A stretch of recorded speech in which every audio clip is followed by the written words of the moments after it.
శుక్లాంబరధరం, శుక్లం అంటే తెల్లని వస్త్రములు. ఎప్పుడు కట్టిన బట్ట కట్టొద్దు, మాసిపోయింది, మూరలున్నది, ముడతలు కొట్టుకుంది వేసుకోవద్దు. ఏం కర్మ నీకు? నువ్వు గొప్పవాడివి, మనిషివి నువ్వు. అందువల్ల స్వచ్ఛ ఉతికిన బట్టలు వేసుకో, కొత్తవి వేసుకోవాలని అర్థం కాదు. శుక్లం ధవళంగా తెల్లగా ఉతికిన బట్టలు వేసుకో. శుక్లాం మురికి బట్ట కట్టరాదు. శుక్లాంబరధరం విష్ణు, అన్ని చోట్ల నీ బుద్ధి వ్యాపించాలి. విష్ణు అంటే వ్యాపనశీలుడు.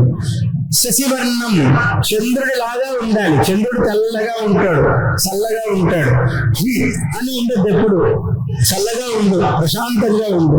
శశివర్ణం చతుర్భుజం, ఒకరు ఏదన్నా అడిగితే 4 చేతుల్లో ఇచ్చేటట్టు ఉండాలి. ఒకరెవరైనా మీదకి వస్తే 4 చేతుల బలం ఉండాలి నీకు. అది చతుర్భుజానికి అర్థం.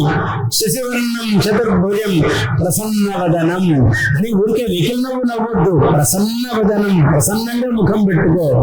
ధ్యాయేత్, నువ్వు ఇట్లా ఉంటేనే ముందు నీకు విగ్రహాలు రావు. నువ్వు ఇలా ఉండి గణపతిని పూజించు, మీ విజయాలు శతగుణితం సహస్రగుణితములు అవుతాయి.